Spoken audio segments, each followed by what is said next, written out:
أعوذ بالله من الشيطان الرجيم. بسم الله الرحمن الرحيم.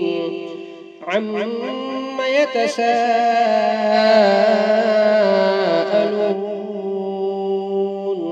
عن النبأ العظيم الذي هم فيه مختلفون. كلا سيعلمون ثم كلا سيعلمون.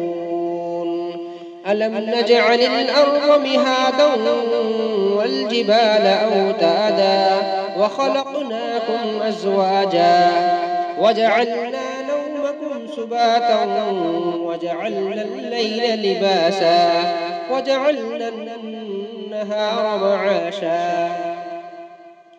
وبنينا فوقكم سبعا شدادا وجعلنا سراجا وهاجا وأنزلنا من المعصرات ماء ثجاجا لنخرج به حبا ونباتا وجنات ألفافا. إن يوم الفصل كان ميقاتا يوم ينفخ في الصور فتأتون أفواجا وفتحت السماء فكانت أبوابا وسيرت الجبال فكانت سرابا. إن جهنم كانت مرصادا للطاغين مآبا لابثين فيها أحقابا.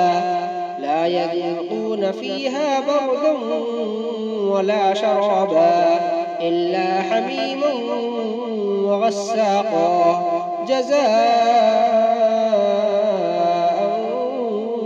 وفاقا.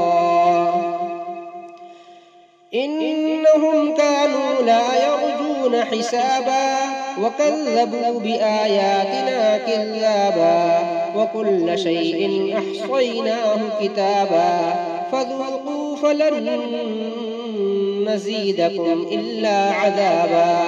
إن للمتقين مفازا حدائق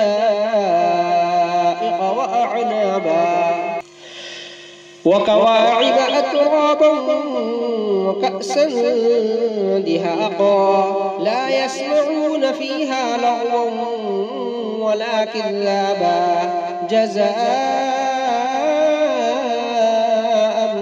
من ربك عطاء حسابا. رب السماوات والأرض وما بينهما الرحمن لا يملكون منه خطابا. يوم يقوم الروح والملائكة صفا لا يتكلمون إلا من أذن له الرحمن وقال صوابا. ذلك اليوم الحق فمن شاء اتخذ إلى ربه مآبا. إنا أنذرناكم عذابا قريبا يوم ينظر المرء ما قدمت يداه ويقول الكافر يا ليتني كنت ترابا.